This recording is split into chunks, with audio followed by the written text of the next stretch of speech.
Hey everyone, Dave here with Beastmade Reviews, the channel dedicated to reviewing quality at different price points.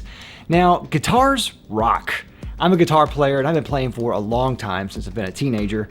And recently I've been getting a couple more guitars in my repertoire because I've been playing a lot recently live. One of the guitars that I got recently was this Gretsch. This is a very affordable Gretsch. It's their Pro Jet, which I think you can find for around $400 new. And I actually got this used for a really good deal, but the only problem was this had a stop tail bridge.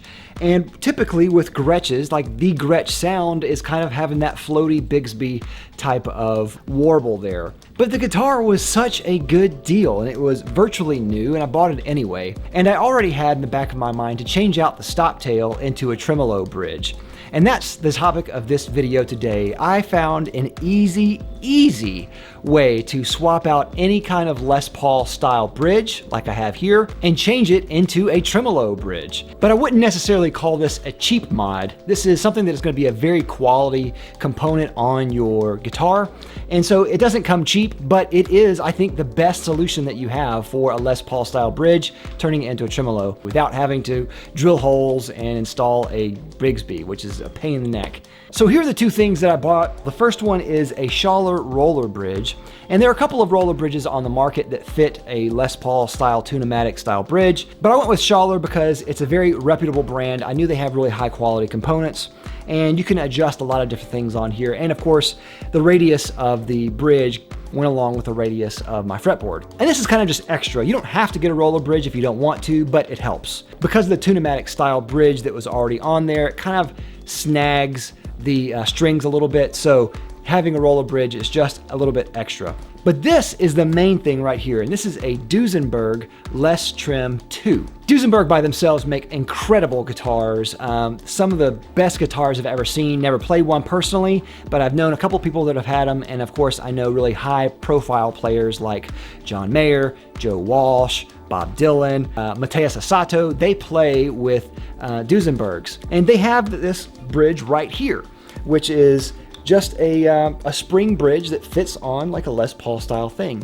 Now, as you can see from the video here, it is very easy to install, and I'm just going to show you here all the things you need to do. All you have to do is take off the existing bridge, unscrew it, and literally all you do is just take out the studs that were already in there and just put on the bridge with the included studs that are here. And that's it. That's all you do. But of course, if you want to do it like me, you can put in a roller bridge, which helps with tuning stability. And that is, of course, too, just a drop-in replacement. You don't have to do anything. You just take out the other one and literally just put it on top and adjust, and that is it. Now, if you're installing just the Les Trem itself, then that's pretty much all you have to do. I would just make sure that the nut is cut properly and is lubricated with some oil just to make sure that it doesn't stick at the nut. And if you're not installing a roller bridge, make sure you also do the same thing with the saddles. Make sure that there's no burrs in there, that they're nice and smooth. And if you want to put a little bit of extra oil on those too, that won't hurt. But if you're installing the additional roller bridge, you have to just make sure that it's set up properly, intonation is all set. And on mine, I had to make sure that the string spacing was correct, which is really easy to do on this one. All you have to do is just kind of roll it to the side. That's all you have to do for the string spacing. The Schillinger roller bridge especially, really easy to get. You can find this in a lot of different places online that sell guitar parts.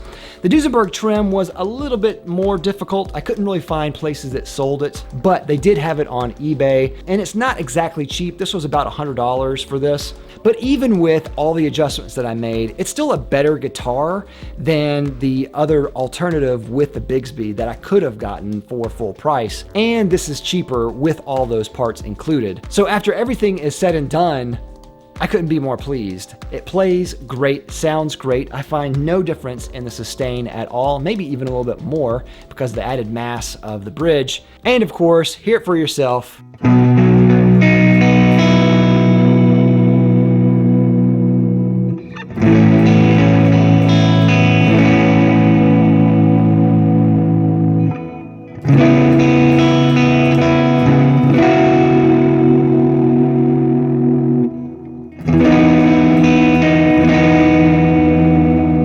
quality on both of these pieces are impeccable and the ease of use is amazing. It's really transformed this guitar a lot.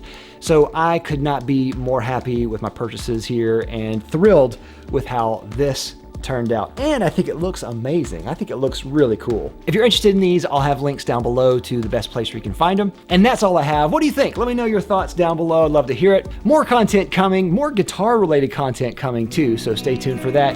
Thanks again for watching. I'm Dave with Beastmaker Reviews.